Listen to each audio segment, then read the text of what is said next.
Good evening, everyone. My name is Danielle Sims. I work at Virginia DEQ Central Office. Like last year, this 2025 webinar education series, its goal is to share more information with the public about DEQ programs and resources.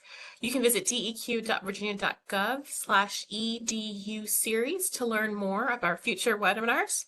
And thank you for joining us tonight for the first webinar of our 2025 webinar series, specifically on landfills. Tonight, we have several DEQ staff joining us from across the state. We have Gwen McRae, who's based in our Northern Regional Office. She'll be moderating the chat box and moderating our Q&A periods. We have Kate Miller, who's in our Western regions. She'll be narrating this presentation. And then we have Jenny Poland and Priscilla Rohr in our land division, who will be answering a lot of our technical questions that may arise. So without further ado, I'll turn it over to Gwen. Great, thank you very much. Kate, can you go to the next slide, please?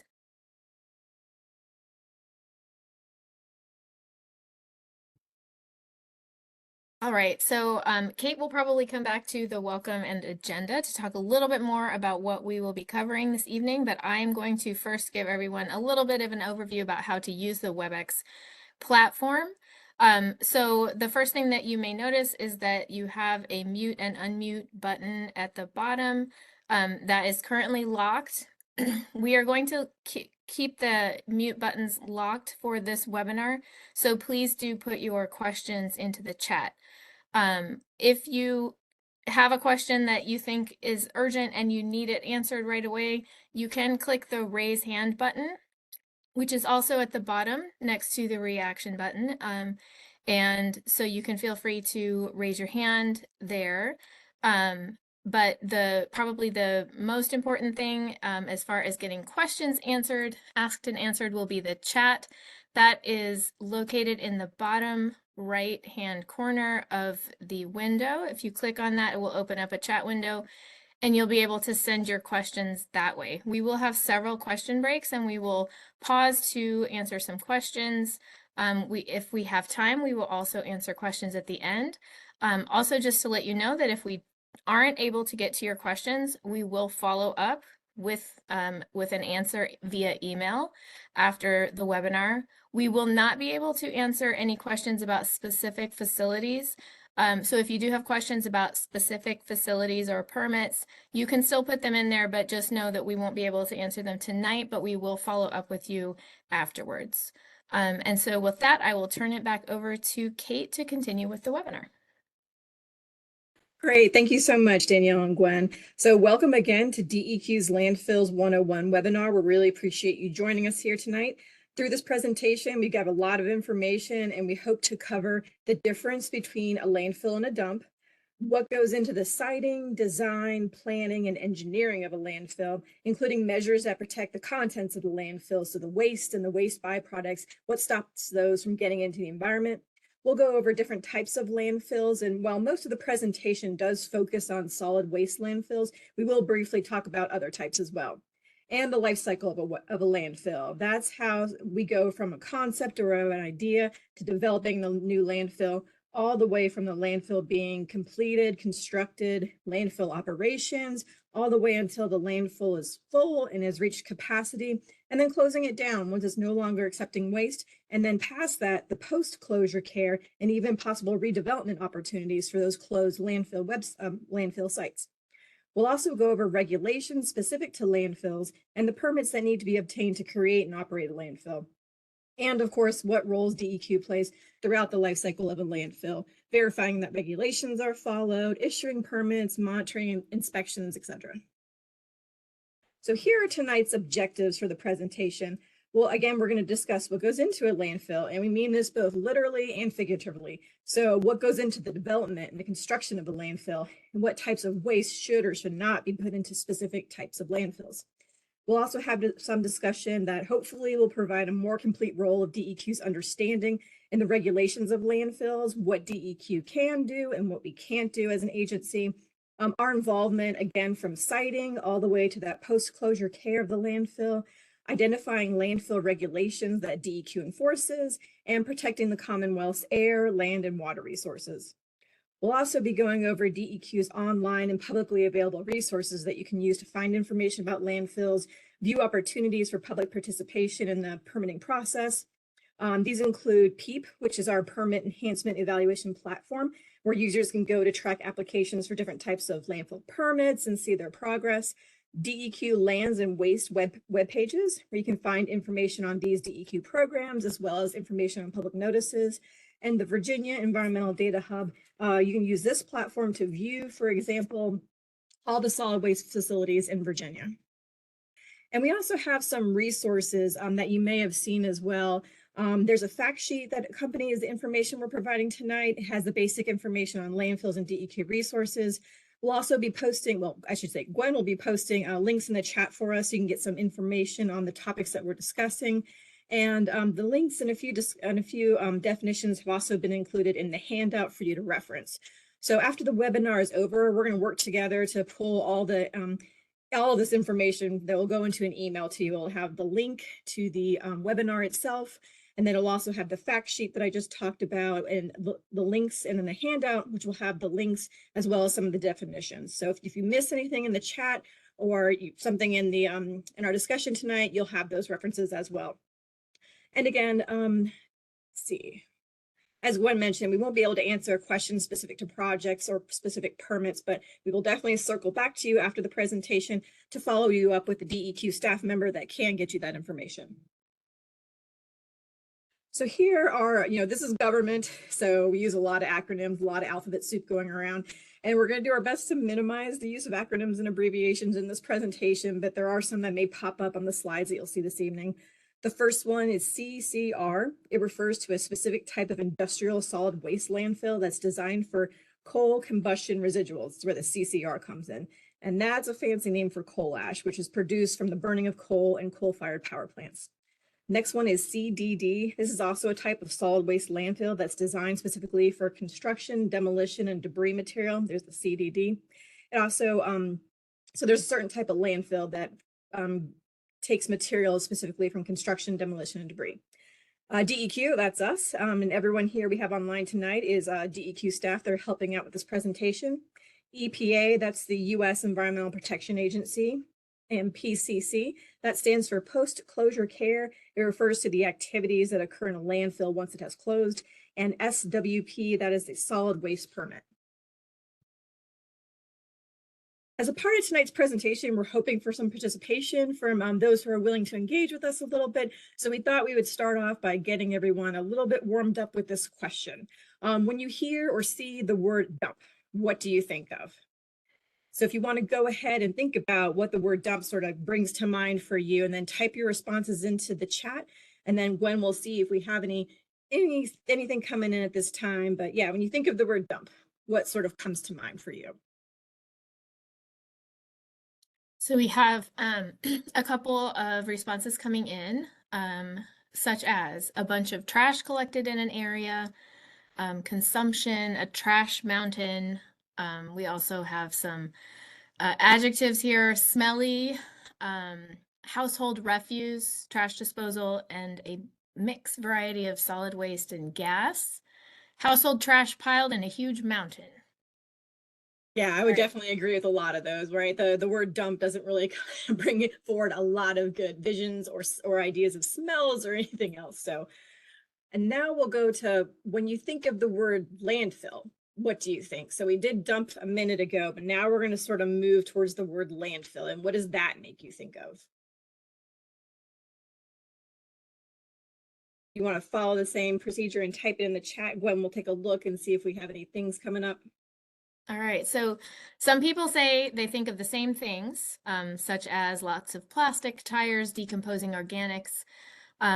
We have a comment that says potential for gaining more land, thinking of Japan's Kansai airport. Similar things, folks are saying like they kind of think of the same thing, but just it's a nicer term, or, buried trash, but pretty much the same thing. Right, absolutely. And I think that's a huge concept, right, or perception versus reality when it comes to illegal dumps and regulated landfills. So many people do believe that dumps and landfills are basically synonymous, right? Those two words are referring to the same thing. But a landfill, fortunately, it's not just a fancy word for a dump. There are definitely some differences that separate a dump from a landfill. So a dump is, as you can see on this slide, it's not regulated or attended by any personnel or any staff. Anyone can throw out anything at any time into a dump. They have no protections. Nothing is in place to protect whatever is being put into the dump from potentially polluting surface waters like lakes or streams or groundwaters. Might getting into well water there. And that can definitely attract pests. It causes smells and other really unpleasant nuisances. And because there aren't protections at a dump and the waste is uncovered, there's also a greater chance of an open fire occurring in a dump, which is pretty scary to think about. And again, dumps are illegal. The Code of Virginia actually prohibits unregulated open dumps in the Commonwealth. Fortunately, nowadays, it's actually pretty rare for DEQ to receive complaints about open dumps in existence. So hopefully it'll stay that way. And now we'll look at the other side of the slide. It talks about landfills. So landfills, conversely, they're highly regulated, and they are staffed by staff members and personnel who work at the landfill. They're engineered structures designed to contain waste and waste byproducts. So this includes gases and liquids that are generated by the landfill waste. And they're even engineered differently depending upon the type of landfill you're talking about, because unlike a dump, you cannot throw whatever you want into just any landfill. So stay tuned for more information about some types of landfills. We'll be going over those in the next few slides. But when a landfill is developed, the entire life of the landfill, from the initial concept all the way to post-closure, it requires planning. So whether you're looking at potential landfill locations, developing what the day-to-day landfill operations will be, or deciding what will happen to a site once the landfill is at capacity and it has to be closed, every phase of a landfill has been thoroughly planned out. Landfills have permits, they require inspections and monitoring, as well as financial assurance. The EPA actually requires the owners and operators of municipal solid waste landfills to demonstrate that they'll be able to pay for the required closure and post-closure care activities, as well as any corrective action that might become necessary due to the releases of contaminants into the surrounding environment. So now we put some space between what a dump is and what a landfill is, hopefully. So let's get into the different types of landfills. Tonight's presentation primarily focuses on solid waste landfills, and there's three major types we'll be going over: sanitary, again, construction, demolition, debris, and industrial. And we'll start with sanitary or municipal waste landfills. So sometimes the terms solid waste landfill and sanitary landfill are used interchangeably, but sanitary landfills are actually a type of solid waste landfill. So this is the standard waste that when you think about what you're throwing away in your home, things that go into your trash can at home on a daily basis, maybe that packaging that can't be recycled, food scraps that can't easily be composted, or for me, it's all the pet hair that I just swept up from my cats, those type of things. But in a sanitary landfill, you can also receive non-hazardous commercial waste, industrial waste, agricultural waste, and construction waste as well. And then we get to the construction, demolition, debris landfill. That's a CDD landfill. When you take a look at a traditional construction site, you may see a dumpster with waste materials from the building or the house that's under construction. Or at a demolition site, you'll see the dumpster with broken up concrete and other torn up materials from the structure that was being demolished: roof, walls, flooring, etc.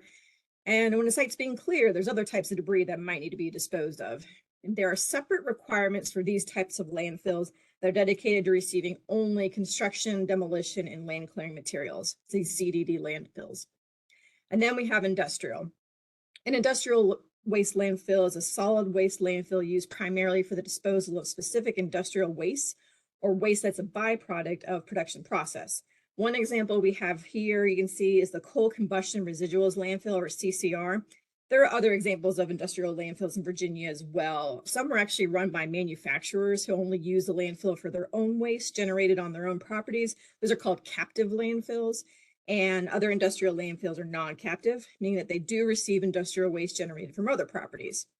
Under industrial landfills, again, we have this coal combustion residuals landfill. Coal combustion residuals, again, fancy word for coal ash. So this is where they would store the coal, the remains of the coal from a coal-fired power plant. So anytime they're using that for a byproduct to burn coal to produce electricity, this is the remnants from it, the ash, have traditionally been managed in a CCR landfill or a surface impoundment. I do want to note here that no landfills are actually allowed to accept untreated medical waste. Once medical waste has been properly treated at a permitted, regulated medical waste management facility, then treated medical waste can go into a sanitary landfill though.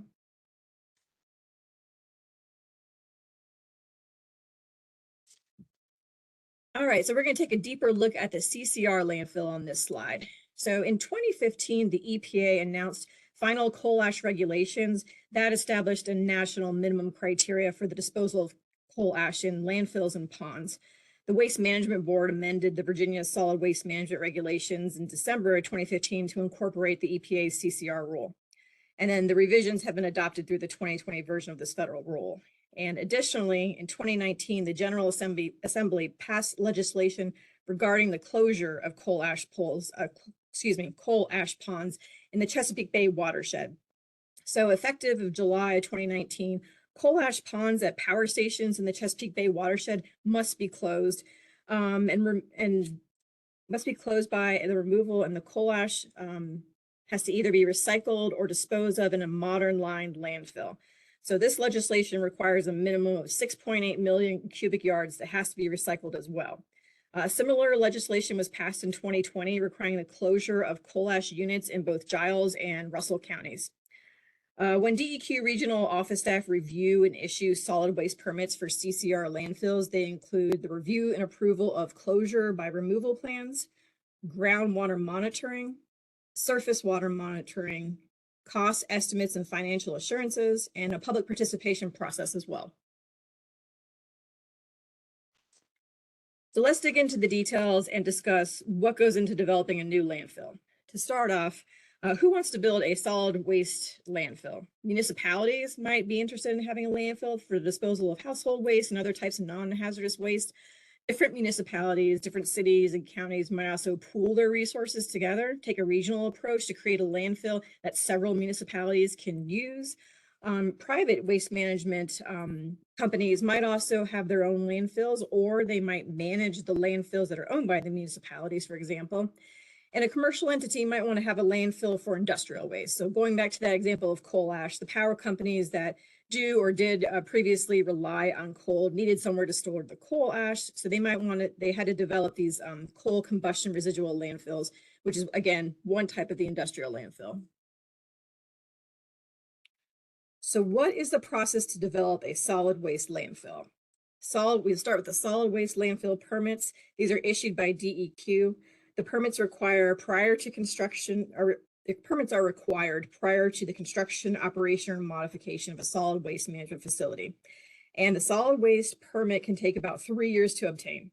It's notable that once a solid waste permit has been issued by DEQ, it never expires. And this is because a solid waste permit covers everything from siting of a landfill to its design, construction, operation, closure, post-closure, and changes. That's obviously a very long process. So we do recognize that changes to the permit may be needed over time. And that does require at a minimum DEQ notification and possibly DEQ review and approval. There are also other types of landfill permits you may have heard of, permit by right, emergency permits or experimental permits.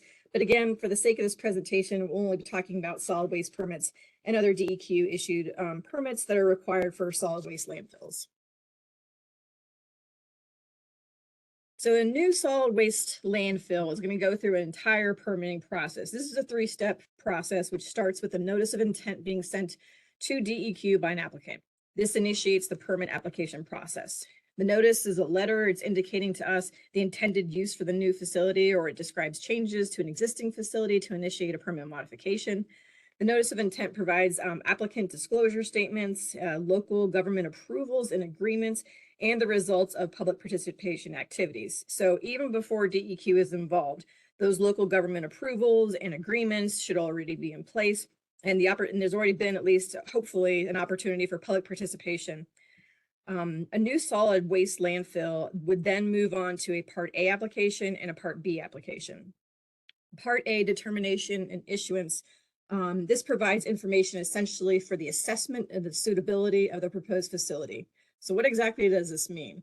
The Part A determination looks at whether the landfill site is suitable for the construction and operation of a landfill.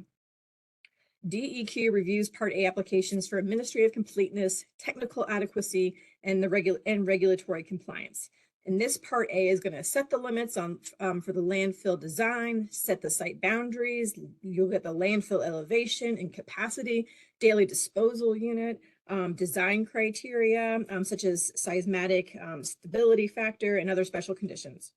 And then you'd go to the Part B application. This provides a detailed engineering, design, and operating plans for the proposed facility or modification. DEQ also reviews the Part B application again for administrative completeness, technical adequacy, and regulatory compliance. The Part B application should include plan designs and details for landfill gas management, design of gas detection and monitoring systems, procedures following an exceedance. So if something that's being monitored, such as gas produced in a landfill by decomposing waste, that needs to be under a certain threshold. And if that threshold is exceeded, there are procedures in place to address the exceedance threshold. We also take a look at groundwater, the design of the perimeter groundwater monitoring network and procedures, the closure plan, the design, implementation, and financing for the final cover and post-closure as well. Part B also has an opportunity for public participation. So the application is technically adequate and in full compliance with DEQ's regulations. DEQ will then prepare a draft permit and a notice will be published announcing a 30-day public comment period and the availability of the draft permit. For new permits and certain permit modifications, DEQ will also host a public hearing, and a public comment period will then be extended by at least 15 days following the hearing. Public notices for draft permits are published in a newspaper with general circulation in the area of the facility, as well as on DEQ's website on the waste and public notice page, and in the Virginia Town Hall waste management, and in Virginia Town Hall, the minutes and information on waste management board information is also posted there. And then following the close of the public comment period, DEQ has 90 days to make a final decision to issue the permit, deny the permit, or modify the permit draft application. The applicant and all persons who commented will then be notified of the final decision. So different types of permits are needed for different types of landfills, but many include the following: a solid waste permit. Again, this is for solid waste facilities, the focus of tonight's presentation. An air permit, that would depend on the size of the project, but you could get into Title V operating permits there. Landfill gas, it's created as organic waste in the landfill that decomposes. And so you have to have permits for that as well. And water permits. So the construction, a couple different water permits. There's one for the construction period. This would be a construction stormwater permit. And then we have the Virginia Pollution Discharge Elimination System, that's VPDES. That's an industrial stormwater permit for when it's under operations. And if there is a situation where wetlands or streams are impacted, you might also be looking at a Virginia Water Protection, VWP permit, and possibly the Army of Engineers being involved too. So again, solid waste permits issued for the life of the facility. However, modifications might be made to these permits. You might get a major modification. This would be one that substantially alters or changes the project operations. For example, if they're adding new units or cells to a landfill, they're expanding or increasing the landfill capacity, they're increasing the daily disposal limit. This application process and review and permit decision for a major modification follows the same procedures that we discussed. You do a notice of intent, Part A application, and the Part B application.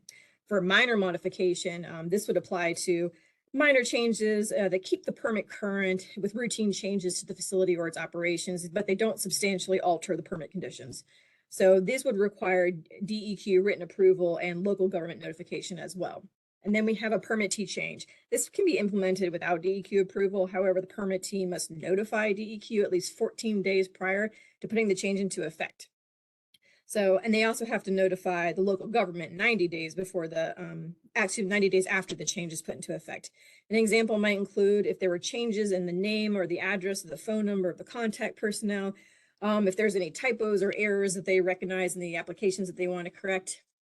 And we'll just add here that the federal regulations are a big part of how these landfills are regulated and permitted on the state level. So now we'll jump into the siting. When you're looking for a new landfill location, here are a few of the siting regulations in place for Virginia. And these regulations do apply to all landfills, not just solid waste landfills. But new landfills must be sited in geologically stable areas, and they cannot be located in the 100-year floodplain. Distance from requirements, otherwise known as setback requirements.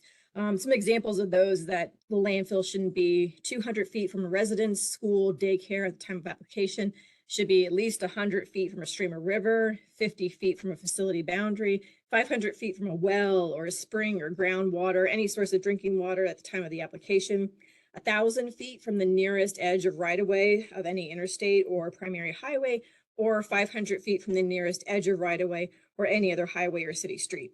So they also need to be located where groundwater monitoring can be conducted. And it's notable that you cannot impact more than 2 acres of non-tidal wetlands for a landfill. In the EPA definition for wetland, in case we're unsure about that, wetlands are areas where water covers the soil or where water is present either or near the surface of the soil all year or for varying periods of time throughout the year, including during the growing season. As you can imagine, landfills require adequate area and terrain for leachate management. And we'll stop here and just talk about leachate for a second. Leachate is the liquid that passes through or emerges from solid waste. So landfills have to be able to collect and store this leachate. As you can imagine, we don't want it getting out into the environment. And we also have to consider airport safety when siting a landfill. It is the, it is the local government that actually does determine where the landfill might be sited. These siting standards are within DEQ's solid waste A permitting. Again, that's where you'll find it in the permit. And then the applicant of the permit must send written notice to the adjacent property owners so they get notification that this landfill is being proposed. We have had some historical siting problems at DEQ that we've observed over the years. This includes, as I mentioned, landfills require a large parcel of land. It's getting harder to find that large parcel these days. They can obviously create issues for neighboring properties and the surrounding residents, odors from methane. Engineering issues with certain sites can be a major situation. And as mentioned earlier, setbacks are required. However, nothing will stop someone from building closer into those setbacks once the landfill's in place. So once the landfill's there, they may have all followed all the setback regulations, but then if somebody comes and builds too close to the landfill, it becomes a situation. All right, so under design and construction, we'll get into the specified landfill features. This includes specific landfill capacity and daily disposal limits, ensuring that facilities are surrounded by barriers. This is to control access and prevent illegal disposal. Landfill access roads, they need to be built to withstand these heavy vehicle loads, and they have to be designed as all-weather roads.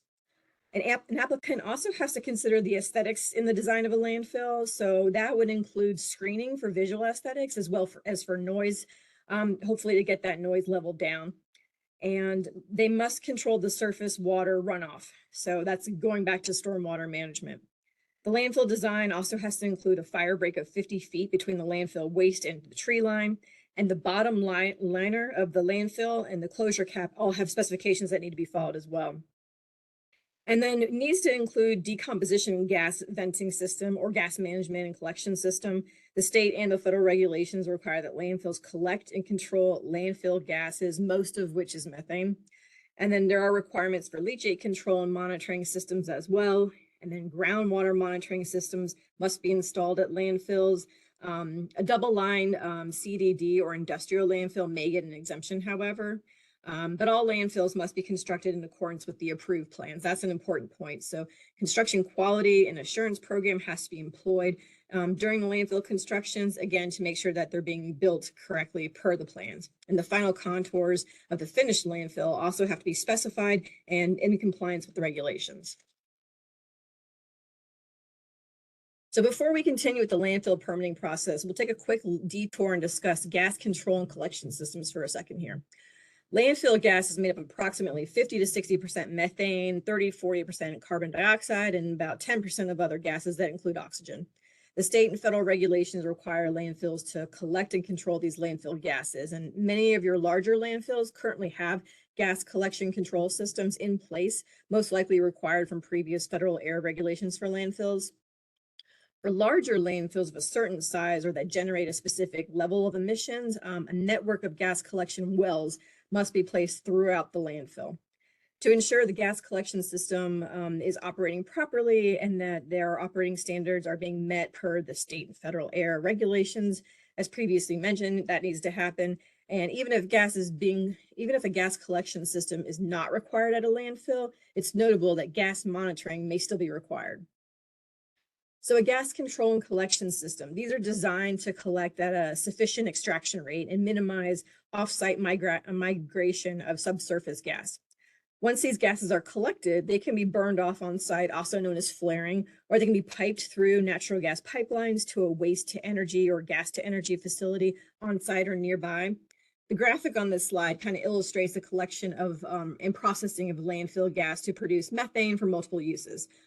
First, the landfill gas is collected through vertical and horizontal piping buried in a municipal. This shows it at a municipal solid waste landfill.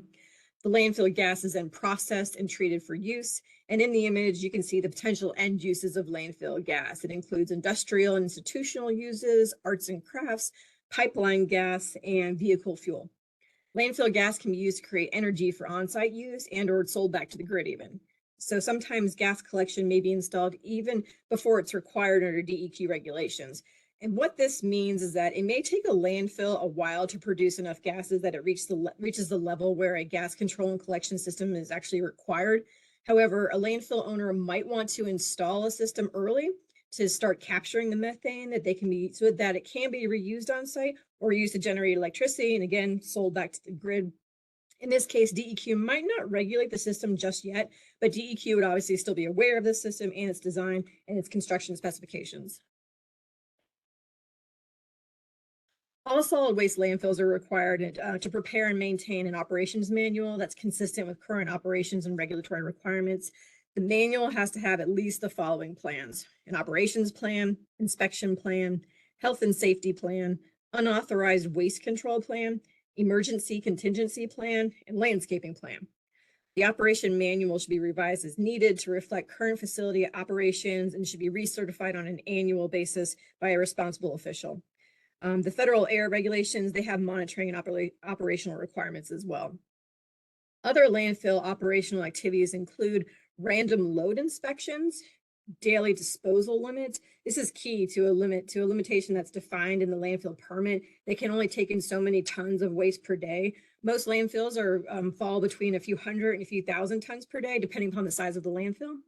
Compaction and cover, runoff and run-on control. So by run-on and run-off, we're referring to, again, to stormwater management, controlling that stormwater that's running onto the site and off the site. Weekly litter pickup, monthly self-inspections, and operators have to be licensed. Specifically, landfill operators must be licensed by the Virginia Department of Professional and Occupational Regulation. And there are other operational activities that are not listed here as well. For example, looking for cracks in the surface during a walking inspection, monitoring and operational requirements. Again, those come from the federal regulations, and then ensuring gas is not leaking out and that it's being controlled, etc. As mentioned before, landfill permits do not expire, but changes made over the life of a facility might require permit modifications. Again, these modifications include major, minor, and permittee changes. So again, the major modifications, this talks about if the design of the landfill liner changes or leachate collection system or final cover system. There's an additional new landfill units or expansion or increase of the landfill capacity, the volume capacity, or increase in that daily disposal limit. So these major modifications do include public participation prior to approval, either through a public hearing or a public comment period if that's for facility expansions, or it may just be a public comment period. Minor modifications, again, this would be something that keeps the permit current, but doesn't substantially alter the permit conditions or reduce the capacity of the facility, and it still protects human health and the environment. Minor changes include any changes not specified in the regulations as a major modification or a permittee change. An example would be landfill gas remediation or changes to stormwater controls.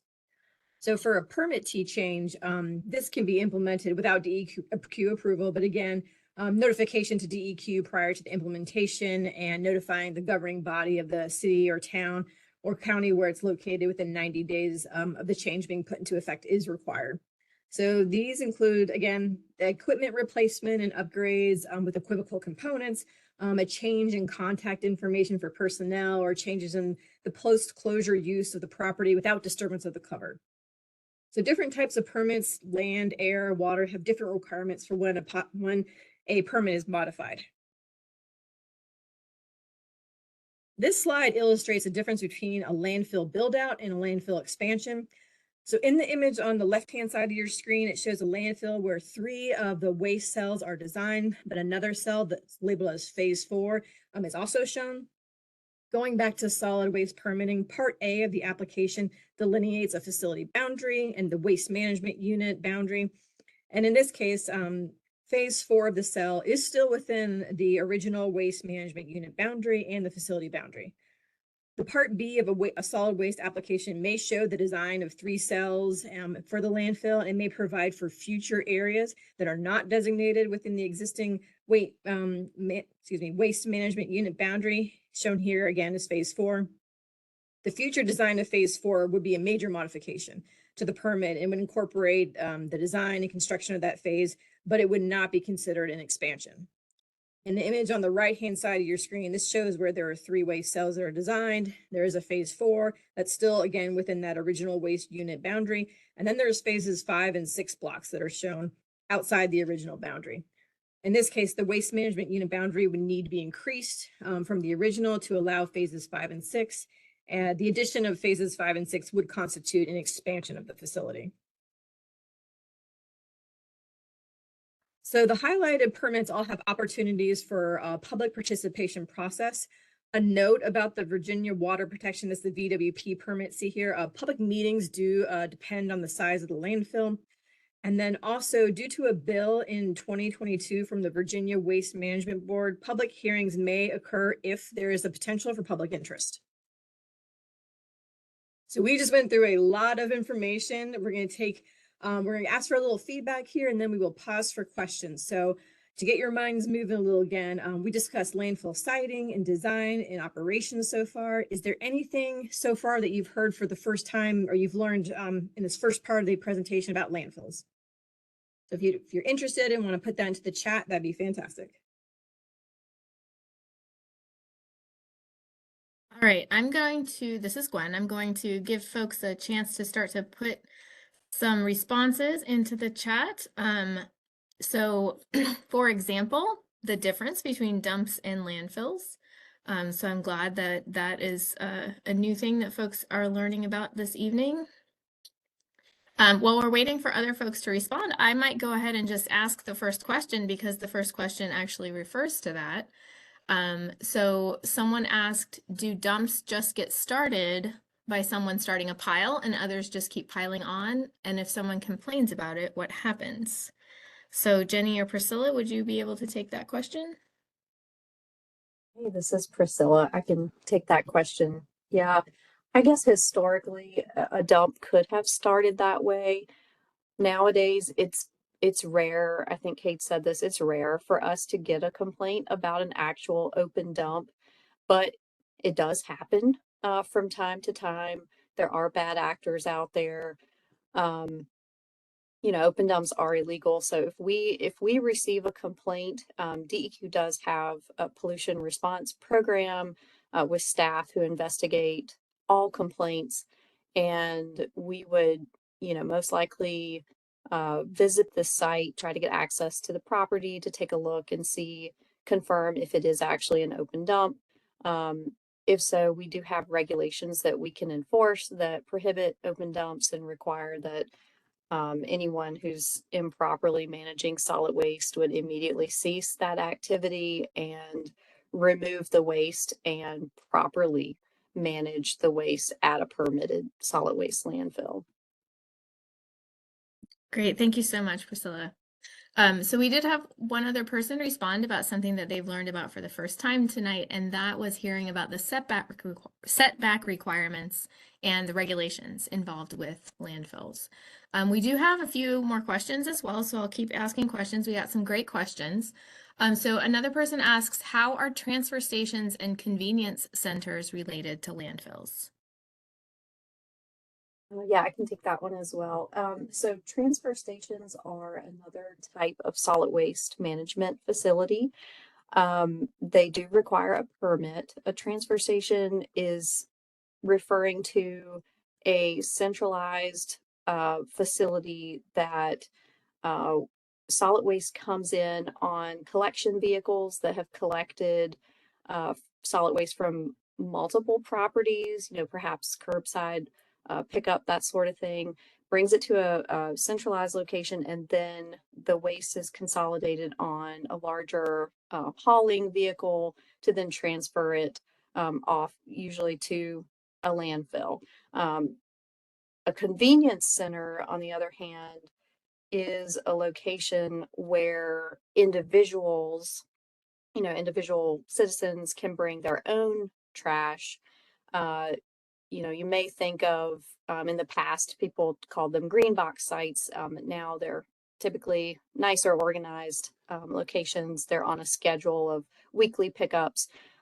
These are usually run by localities, and they don't require a permit from DEQ, and they would not, you would not have collection vehicles like trash trucks coming in and dumping at a convenience center. Just be for public use. Great. Thank you so much, Priscilla.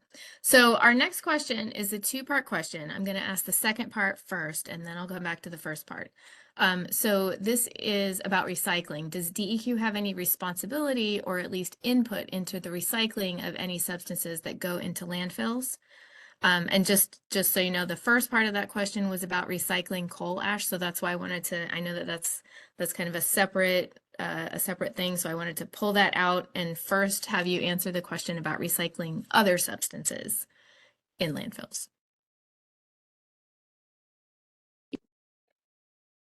Yeah, I can take that as well.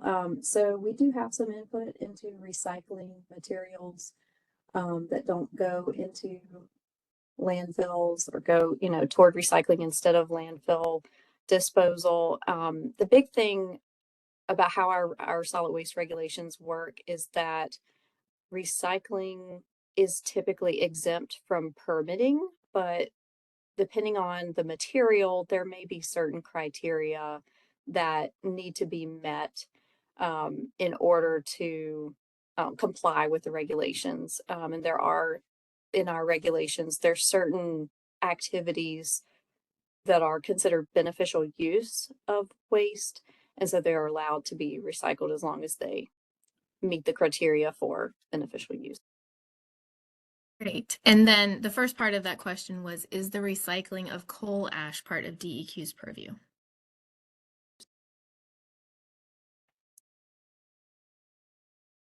Yes. Again, some of the recycling of coal ash in particular is exempt from permitting, but there may be criteria under the solid waste regs and also under the federal coal combustion residual rule that have to be met in order to demonstrate beneficial reuse of the coal ash. All right, excellent. Thank you. So we do have a lot of really good questions in the chat, but we also have a lot of slides to get through this evening. So I'm going to hold off on further questions at this point. There will be another question break before the end. And again, just as a reminder, any questions that we don't get to tonight, we will follow up with you afterwards via email. So please, if you do have those questions, put them into the chat. And again, even if we don't get to them tonight, we will get an answer for you. So with that, let me turn it back over to you, Kate, and we can continue with our presentation.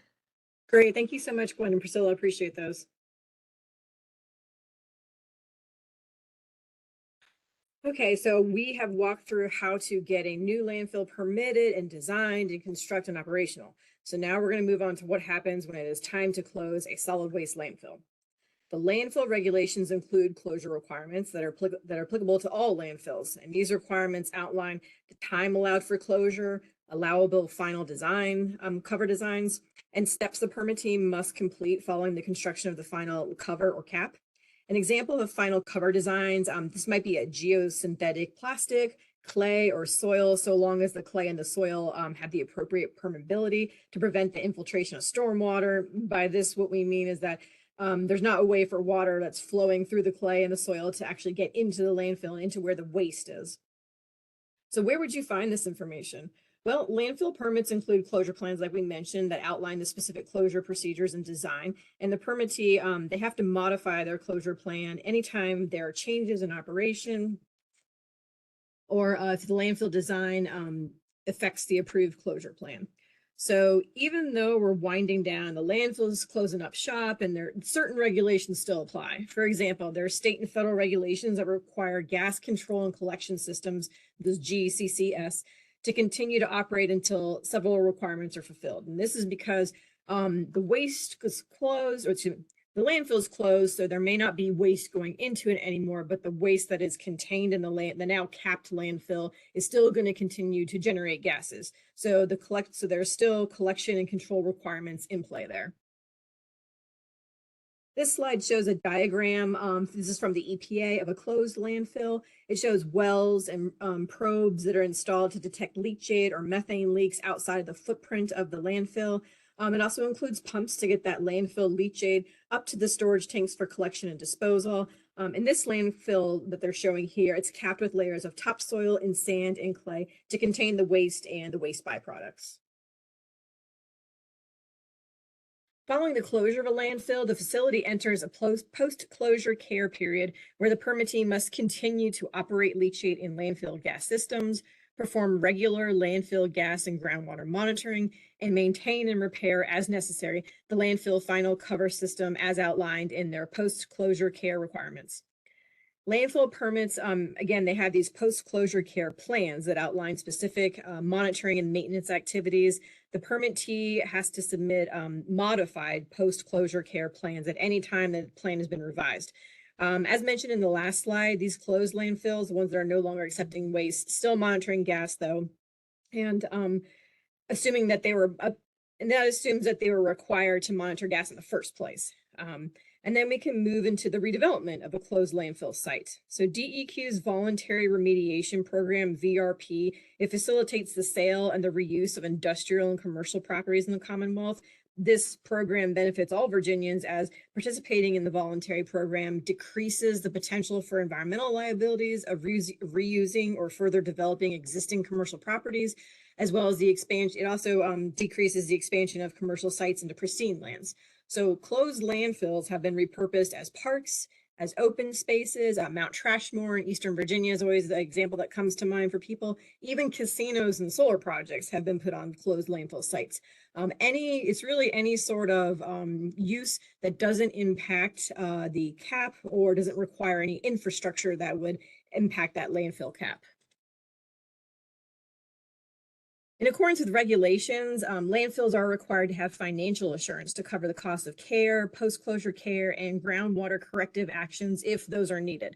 So by groundwater corrective action, a corrective action is required whenever one or more of the groundwater protection standards is exceeded at a statistically significant level. These financial assurances, they have to have cost estimates that are actually adjusted annually for inflation. DEQ has a tool that can help out with that adjustment. Record keeping requirements apply to all solid waste landfills and storage facilities. The facility owner or operator must maintain self-inspections. They have to monitor as applicable and unauthorized waste control records for at least 3 years. The permittee is also required to notify DEQ of any non-compliance or unusual condition that may endanger health or environment. So these notifications must be provided orally within 24 hours, followed by a written submission within 5 days. Owners and operators of permitted solid waste management facilities are also required to submit a solid waste information assessment report by March 31st of each year, specifying the types and quantities of waste received and how they have managed.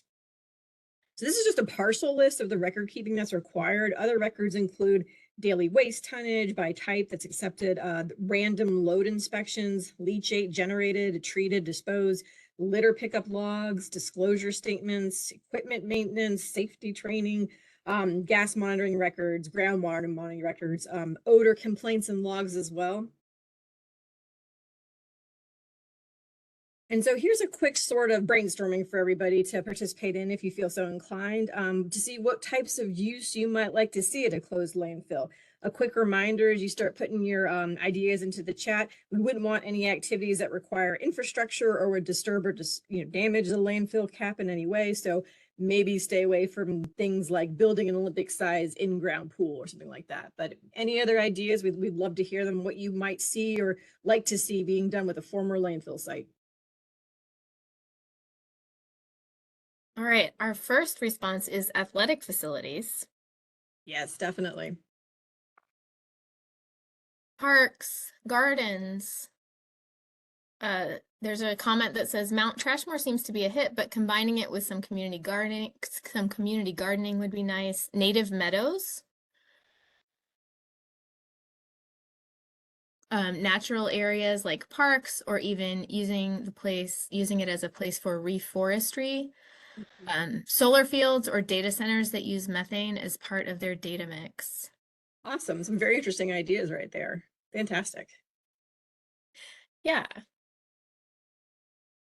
So we'll now move over to landfill protections. We're going to jump into this and first go over the physical protections that are part of the landfill facility. So unlike an illegal dump, landfills are required to include measures and plans that will protect the environment, mechanisms for capture and treatment of liquid and gas byproducts, procedures for monitoring and surrounding the water and the air. Again, they're highly regulated. They might require multiple types of permit for air, water, and land resources. And these permits include requirements for inspections and monitoring activities. The management of a landfill is spelled out in its operations plan that we talked about earlier. And again, there's that financial assurance piece as well. The landfill developer has to have verified documentation that they have the funds to pay for everything the landfill will need from the siting until after the landfill is closed. This includes funds to pay for corrective issues in the event that a pollutant in the landfill leaks out into the environment. And there's the closure and post-closure care plans that are developed as part of the landfill's life cycle. So once again, the landfill is full. No more trash or garbage can be added. These plans ensure that there will be an appropriate cap over the trash and effectively closing the landfill.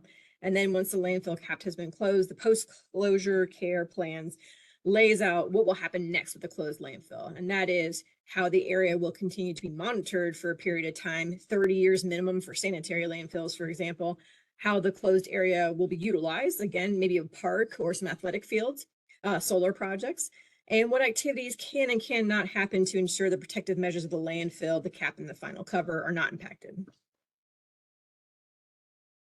And now we'll go over the regulatory landfill protections. So we also have other air and water regulations that regulate landfills.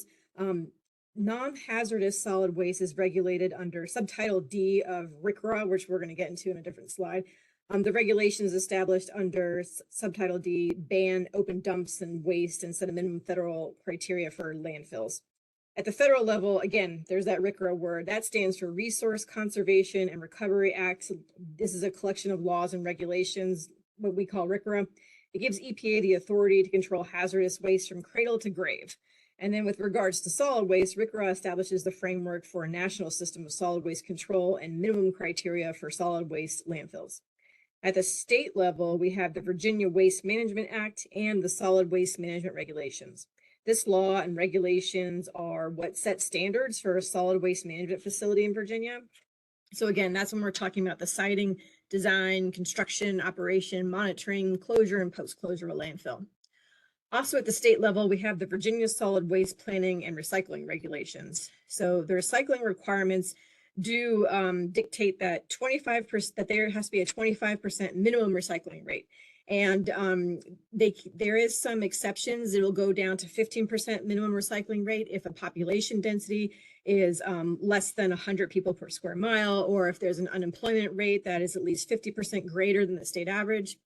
There's also specific air regulations. So the Administrative Code of Virginia requires the control of decomposition gases from solid waste facilities. So think about odor and the landfill gases. We have to control and collect them. And then again, there's water specific regulations too, including those stormwater prevention ones we discussed earlier in the presentation. One for construction that controls stormwater discharges from construction activities, and it would require a construction general permit, and then also stormwater protection during the operations. This is a stormwater discharge from an industrial facility permit. Again, that's the Virginia Pollution Discharge Elimination System, or VPDES. To protect the waters of Virginia by preventing pollution from getting into streams and rivers and bays, we require both of these stormwater pollution prevention permits. And both these permits are issued by DEQ as well. So in Virginia, we do have a solid waste management board. The board is responsible for carrying out the purposes and the provisions of the Virginia Waste Management Act and compatible federal provisions. The board has general supervision and control over waste management activities in the Commonwealth. They primarily consider the adoption, amendment, or repeal of regulations at board meetings. It's the board's policy that all designated regions in Virginia develop a comprehensive and integrated solid waste management plan. The plan is supposed to consider things like source reduction, that's just producing less waste, reuse, recycling. Again, we mentioned that minimum 25% recycling rate with some exceptions, and then incineration and landfilling. And the board meetings do present another chance for public engagement. The board accepts public comments on regulatory actions and case decisions, as well as general comments at their board meetings. So before we pause for our next Q&A discussion, we wanted to ask, what's one landfill protection measure that you've been introduced to this evening? We went over some of the physical landfill protection measures, the ones that are designed to keep waste disposed in a landfill, away from the environment, any of the byproducts of that waste away from the environment, so they don't become a pollutant.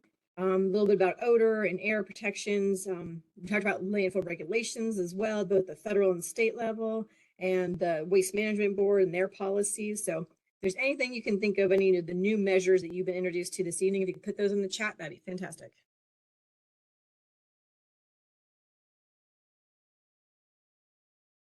All right.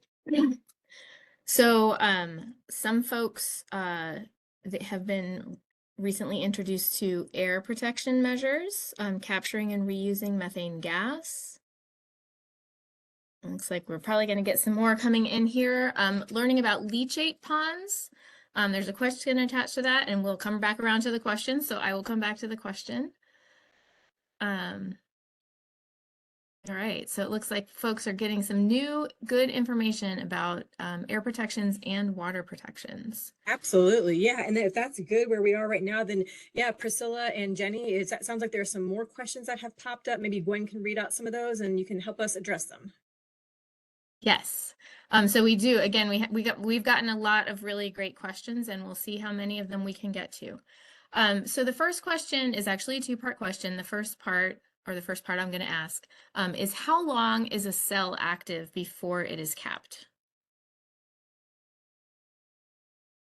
Take that.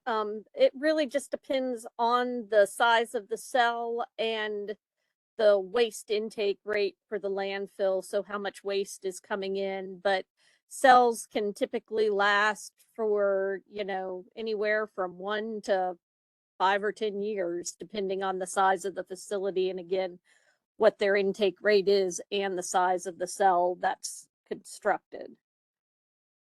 Great.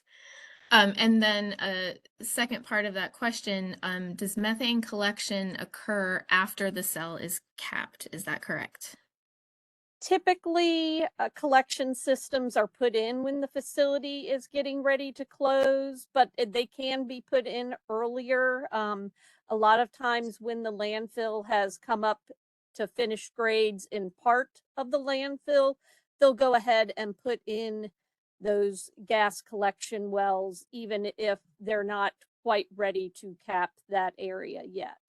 So they can be put in prior, while the landfill area is still active, but they try to get it in areas where they're not going to be operating in, because it does become a little bit of a hazard for operating around those gas collection wells with the heavy equipment used in the landfill operation. Sure. Yeah, that makes sense. So we do have another question that's pretty detailed about the gas control and collection systems. And I think that that's one that we are going to respond later after our subject matter experts have had a chance to pull together all of the information they would need to respond to that question. So I'm going to skip ahead to another question about setbacks. We have a question that says, is the 500-foot setback from supply wells expanded in karstic areas in Western Virginia? And are special studies done, like dye tracing, in these areas?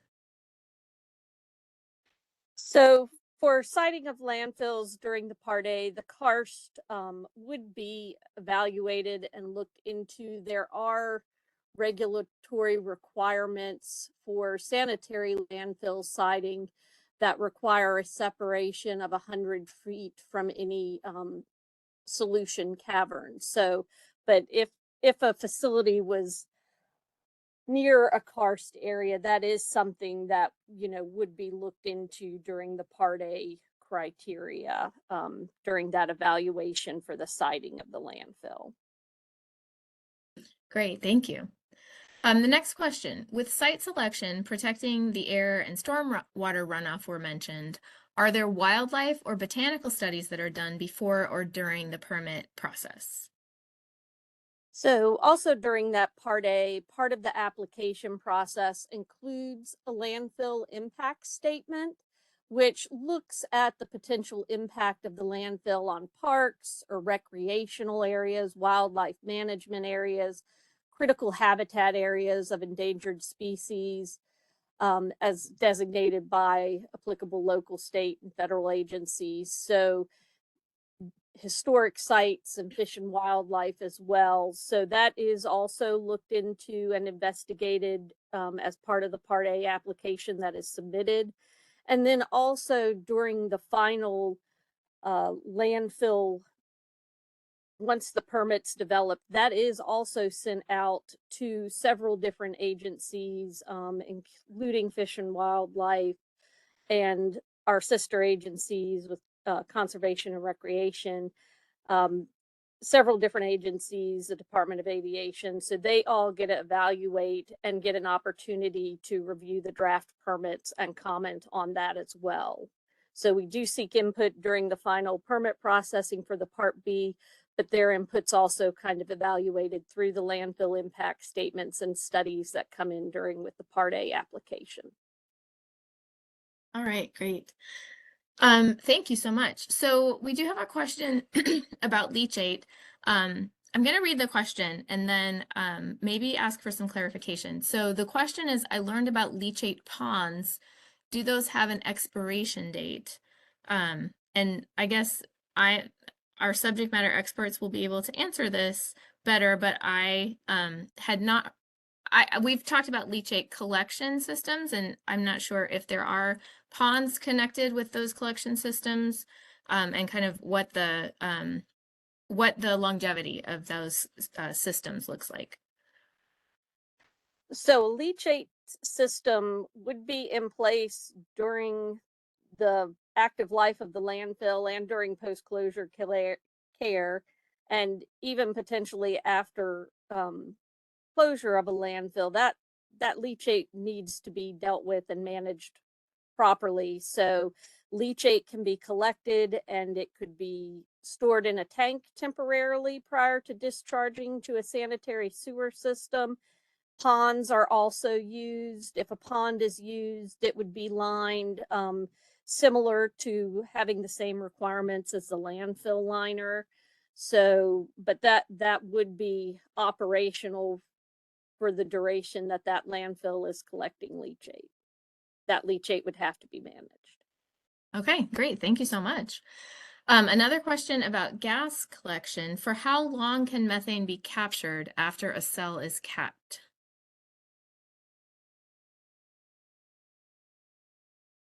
The methane can be captured for quite a long time, but methane production as the waste ages, that methane production will decrease over time. So it would reach a point where it probably would reach a point where they wouldn't be generating enough methane to be useful to flare or generate energy. But it really is dependent on the waste that's placed, the type of waste, and again, the quantity of it for how long that could be. So it could be years, but I don't have a good exact answer for how long that would go on because it would be pretty variable. Okay, great. Yeah. Yeah, there's a lot of variety in the size and the type of waste that's collected that can all impact questions like that. So there was a question that had been asked about recycling and it's been clarified in the chat. Could you share DEQ's perspective on recyclables that end up in a solid waste landfill? Specifically, how are materials like large chunks of PET or polyvinyl chloride managed? I'm particularly interested in how you determine what qualifies as recyclable, and is there any follow-up for that? I.e., does the landfill collaborate with a recycling facility to handle materials that aren't suitable for a standard landfill? Yeah, I can try to answer some parts of that, and Jenny, if there's anything you want to jump in with that I forget. Yeah, so as far as recyclables that end up in a solid waste landfill, we don't have like overarching laws in Virginia that prohibit recyclable materials from being landfilled for the most part. So there are recyclables that do get landfilled. Many of the localities do have programs to attempt to recycle as much as they can and divert as much plastics and other recyclable materials from the landfill.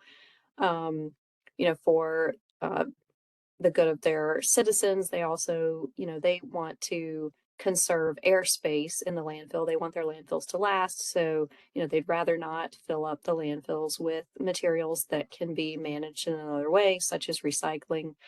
Let's see what else the questions. How do you determine? Is there any follow up for does the landfill collaborate with a recycling facility? Yeah, it's it's going to vary from landfill to landfill and from locality to locality as far as if they, what relationships they have with other facilities that may be able to handle those materials. And then also localities are required to submit recycling rate reports to DEQ. And so they're also trying to quantify the amount of recyclables that they're diverting from landfills because they want to increase the percentage of recycling that they're doing to contribute to our statewide recycling rate. But otherwise, yeah, there are things that go into landfills that unfortunately don't have another outlet or, are just not source separated, that sort of thing, and end up inadvertently going into the landfill. Great. Thank you so much. Jenny, did you have anything to add? Well, I was just going to say too, one thing to note too for recycling, it is important to, know what your locality is recycling and their requirements for what can and can go in, different recyclables. Because, some areas may be doing plastics of just number 1 and 2, and others may be, collecting other numbered plastics. And it's really important to know what's being collected so that, it can be recycled, because sometimes those collections, if they get contaminated with trash, if it's being source separated, that might impact whether it can be recycled or not. Okay, wonderful. Thank you so much for that. We still have more questions, and we will have another opportunity at the end, but I'm going to turn it back over to Kate to continue with our presentation. Great. Thank you so much again for all those detailed answers. We really appreciate it, and for the fantastic questions. This is great to have so much participation. So this keeps us awake, definitely, and hopefully keeps you awake as well. But we'll move on now to, we've alluded to this throughout most of the presentation, but now we're going to get to address it more directly. So what is DEQ's role in all of this? DEQ has permitting authority, and we do administer the day-to-day activities of waste program, which includes landfills, obviously. DEQ staff engage in plan reviews, reviewing plans for compliance and with regulations, public notices. DEQ issues public notices to provide opportunities for feedback before the permits are issued or before new rules and regulations are adopted. These notices provide information about public hearings, public meetings, public comment periods, and other events related to DEQ activities. During these public comment periods, after the comments are received, DEQ staff will review the information and address the concerns that are raised. And the public comments often lead to stronger permits and better regulations.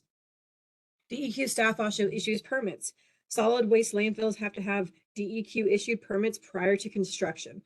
Permits are reviewed and issued by DEQ again for the life of the landfill until the landfill is released from post-closure care. A solid waste landfill will likely require just more than one DEQ permit. We've kind of talked about this again. There's different permits for air to protect the air, water, and land resources. And facility owners or operators must apply to DEQ for permit modifications as needed if they are updating the facility's design and operation, environmental monitoring, or if there are changes to the facility's closure or post-closure care. DEQ also conducts inspections. Landfills are inspected by DEQ on a reoccurring basis to confirm that the facility operators are adhering to the regulatory and operational performance standards. And again, going back to those financial assurances, per the regulations, landfills have to have these financial assurances to cover the cost, the facility closure, post-closure care, as well as corrective actions if they're needed. And as part of the DEQ permitting process, DEQ reviews an applicant's financial assurance to make sure that there is that money there available to get the landfill all the way across the finish line and beyond. And in case landfill pollution leaks into the environment, that there is money to pay for those corrective actions that might be needed. And part of our job is sharing information. That's hopefully what we're doing with this webinar tonight. And we also have additional information for landfills that's available. DEQ has online resources that anyone can access. This includes our permitting, enhancement, and evaluation platform, otherwise known as PEEP. This can be accessed through the My DEQ portal, and this is where you can go to see details on applications for landfill permits or permit modifications. And on DEQ's website, the Solid and Hazardous Waste Permits webpage, it includes public notices, opportunities to submit comments on draft applications, and information on how to request a public hearing. If you go to the Virginia Environmental Data Hub, you can also view the map that you see on the slide right here and check out the locations of landfills across Virginia. Another great resource outside of DEQ is the Virginia Regulatory Town Hall. This is where you can go and get information on meetings for Virginia's Waste Management Board, also meeting minutes from previous meetings, and the Virginia Register of Regulations, which includes general notices containing announcements of state agency activities like DEQ, and notices of intended regulatory actions, and even petitions for rulemaking, which is when a member of the public can request that an agency develop a new regulation or amend or repeal an existing regulation. So we've talked quite a bit about what DEQ does when it comes to landfills, but now we're going to take a quick look at what DEQ cannot do. We cannot create regulations that are less stringent than the federal regulations. We cannot determine where waste comes from, and we cannot force a landfill to accept or turn away specific types of waste that are allowed in that specific type of landfill. We cannot deny a permit application that meets the statutory and regulatory requirements. And we'll move on now to the common compliance issues and how they're addressed. When an issue arises in a landfill, it's suggested that you first reach out to the managing company of the landfill or the landfill owner. Landfill managers and owners may be eager to address the complaint with you before it becomes a larger problem and escalates, if the case before the media gets involved or the state gets involved, especially if these issues violate local zoning ordinances. If it's a smell or a noise issue, your local municipality, who might be the owner of the landfill, can really help you out there. However, when there are persistent issues with landfills, it may indicate that there's a larger compliance issue and that does require a stronger response. So some of the most common types of issues when it comes to a solid waste landfill and what's typically in place at these landfills to help them address these issues, we talk about let me see. Here we go. Sorry, I lost my place. Okay, so yeah, so these are some of the issues we hear about the most. Blowing litter. Again, a landfill should not look at like this where it says excessive blowing litter. There are weekly litter requirements for pickup. There are litter fences that are commonly used at landfills. And there are landfill covers. This varies by waste facility type. So a cover at a coal combustion residual, the CCR coal ash landfill, would be different maybe than what is used at a sanitary landfill for cover. Industrial landfills and construction demolition debris, those CDD landfills, these landfills contain a larger percentage of materials that don't really rot or break down easily.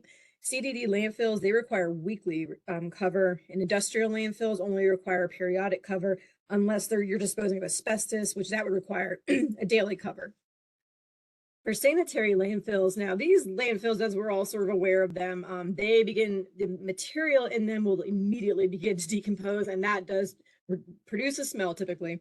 They require a daily cover of 6 inches of compacted soil or other approved daily cover. They might use a tarp, they might use a spray applied product, something called posy shell, posy shell, excuse me. There are no exceptions due to weather or equipment breaks. So even if there's a weather situation, the equipment breaks down, it is still expected that that daily cover will be applied to the landfill. Another common issue is smell or odor. That attracts vermin, attracts a lot of birds typically as well. There are low odor efforts on a lot of landfills. They try to reduce the size of the working face being the area of the landfill that's actively receiving waste and where waste is being compacted. They will apply and maintain a daily intermediate cover, those covers we talked about before.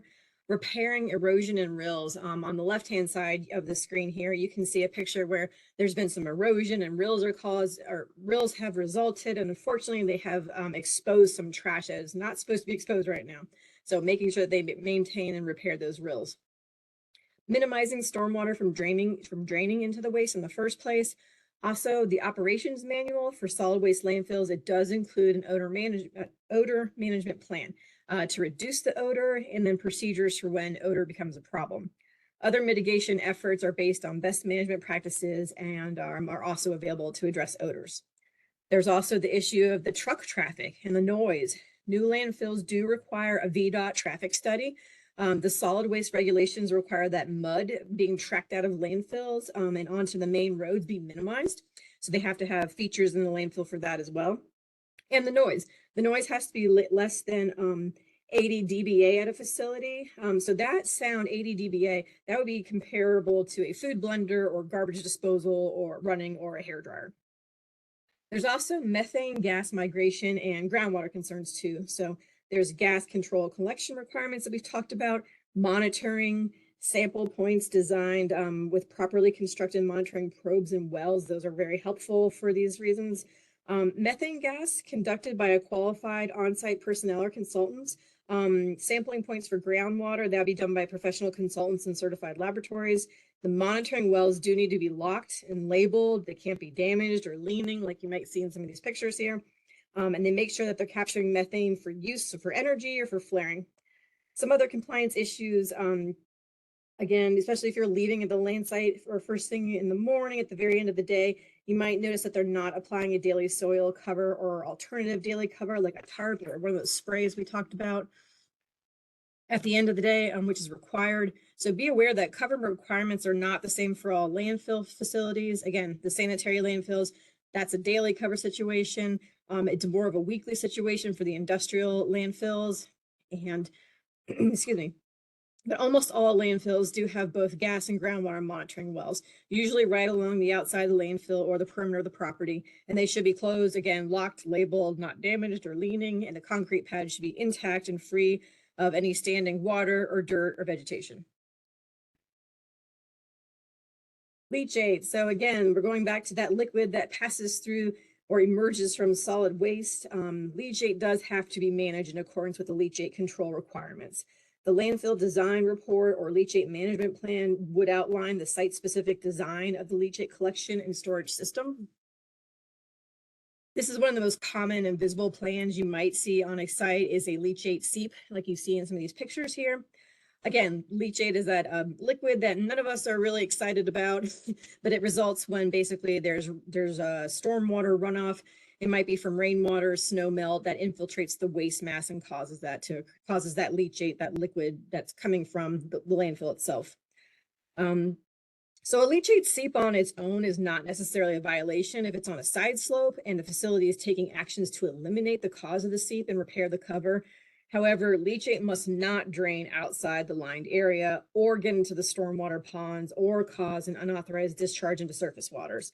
So if you do see a seep, you can take a photo and note the location and the extent of the seep, let the landfill operator know so they can stop the flow and follow up with a solid waste inspector so they can do a further investigation if that's necessary.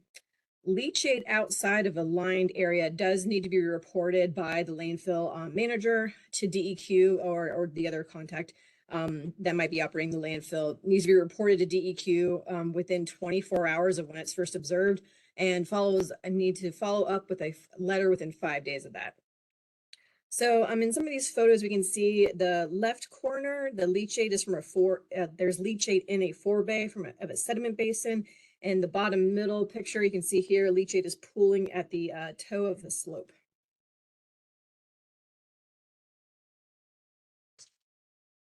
This slide shows the perimeter network of gas monitoring wells, similar to perimeter network of groundwater wells. Landfills monitor these gas wells at least quarterly to detect any subsurface methane migration. And this only shows the perimeter monitoring. For air permits, there's maybe monitoring at the surface and monitoring wells that are more extensive than just along the perimeter. Solid waste landfills that accepted waste on or after December of 1988 are required to monitor groundwater for potential solid waste impacts. The regulations outline the required design and performance of the landfill groundwater monitoring network. Solid waste landfills that impact groundwater above regulatory standards, commonly known as the groundwater protection standards, at or beyond the groundwater monitoring of compliance, groundwater point of compliance are required to address the impacts in a solid waste groundwater corrective action program. The solid waste groundwater program, this requires solid waste facilities to contain several distinct components, including design, installation, maintenance of that groundwater compliance well network around the perimeter of the landfill, routine sampling and analysis of groundwater, comparison of sampling results to site background and, where applicable, groundwater protection standards, initiation and completion of groundwater corrective actions where needed, and routine reporting of groundwater monitoring activities. So these actions may also trigger, again, those need for additional actions related to permit modifications. They have to address the financial assurance requirements, update the groundwater monitoring, landfill closure or post-closure plans may be impacted, and the public participation and outreach efforts as well. So wrapping up here, these were our objectives that we presented at the beginning. We went over discussing what goes into a landfill, and then we moved on to hopefully creating a more complete understanding of DEQ's role in the regulation of landfills, what we do, what we can't do, what regulating landfills looks like for the agency from siting to post-closure, and we shared some information about DEQ's online landfill resources. So just to promote ourselves a little bit for the next webinar, this is our 2025 education webinar series, as Danielle mentioned at the beginning. You can register for all the webinars or just the ones you want to attend. This is obviously the landfills one. The next one up will be the Chesapeake Bay webinar. That'll be on June 10th if you're interested. There's a link here that you can register for. And even if you can't participate live, registering does get you the link to the recorded webinar about a week or two after the webinar has been hosted. So this is our final wrap up. I think we have just a few more minutes to see if there's any questions we can get answered before the end of our webinar this evening. Great. Yes. Thank you so much. We do still have some questions. We had one question that got a few upvotes, so I'm going to start with that one and then I'll circle back to some of the earlier questions. So that question is, with the environmental impacts and the resistance to new landfills being constructed in many areas, do you think landfills are sustainable for the future? If so, where do you see them going? If not, what will replace them? I can try to answer this question. I just want to say, yeah, this is a really good question. As you've pointed out, there's a lot of things to consider about landfills, and there's a lot of resistance to new landfills. You typically don't hear about a brand new landfill being constructed in a green field or green space very often. Typically, they're building onto existing landfills. So yeah, it's a really good question about where we're going for the future. You know, we don't have a crystal ball, but I do think over time, as you know, the space that we have declines for the appropriate siting of a new landfill, and as the desire for landfills from the public declines, you know, I think there is we see a growing need for other technologies for recycling. There's advanced recycling, which is like going a step beyond your typical, where you're breaking the plastics down into raw material or fuel. There's composting. anaerobic digestion, waste to energy. Those are a lot of things that we're seeing increased as landfills are closing. And then also some other things are um, other states have extended producer responsibility laws, not so much in Virginia, but this is where producers and manufacturers have a role in the materials that they produce, actually making them more conducive to recycling and having a program to recycle them. And that helps divert waste from landfills. Great, thank you so much. This question is maybe a little bit of a in the same kind of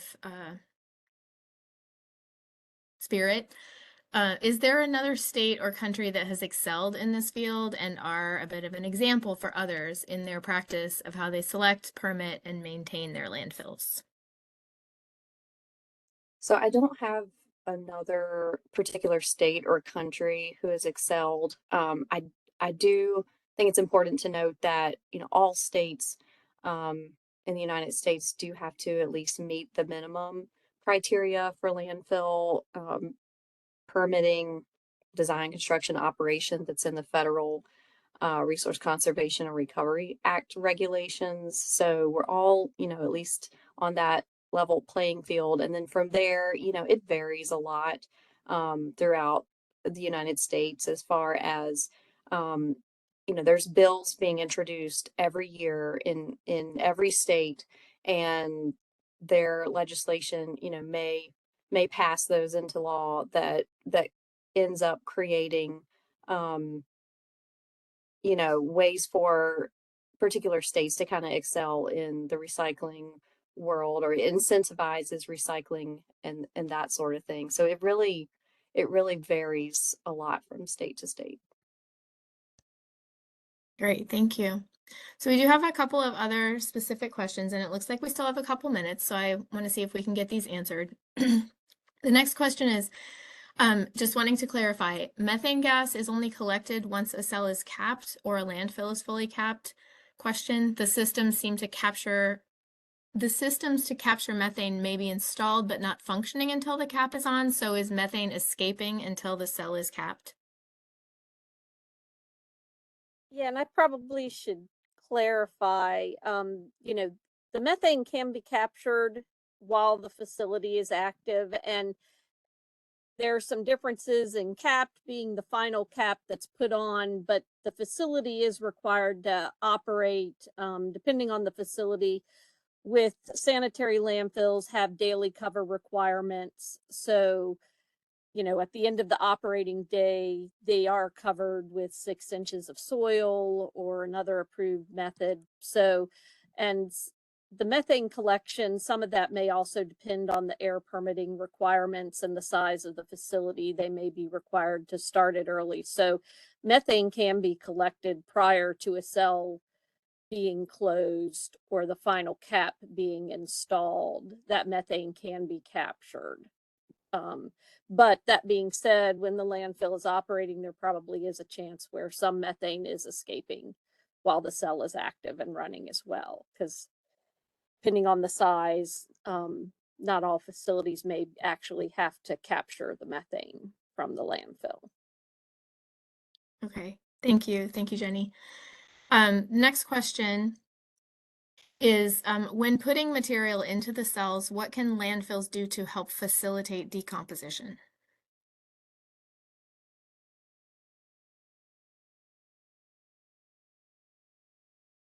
I think this is an interesting question. When you think about what factors may increase or decrease the decomposition of the waste, the first thing that comes to mind is moisture. And that could facilitate decomposition, but at the same time, landfills are typically doing anything and everything they can to keep moisture out of their landfills. And also compaction rates. Landfills are typically, they're trying to get the best compaction of the waste to conserve airspace, but at the same time, compaction, the more the waste is compacted, the slower the decomposition might be.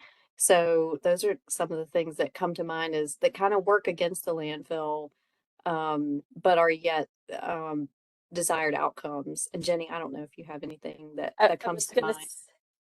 yeah, I think of, that's not necessarily a main goal for the landfill is for decomposition. Um, for materials like that, organics or that type of thing, if they can go to a composting facility or something like that. But a lot of, material too that is going in landfill, although there are organics, is a lot of stuff that might not necessarily decompose.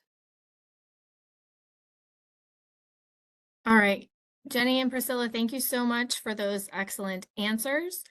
To our attendees, thank you so much for the excellent questions. We are at 8 o'clock, so I am going to turn it over to Danielle to sign us off. Good evening, everyone. Thanks for staying on with us for an hour and a half, and we will close the webinar now. Thank you so much for joining us.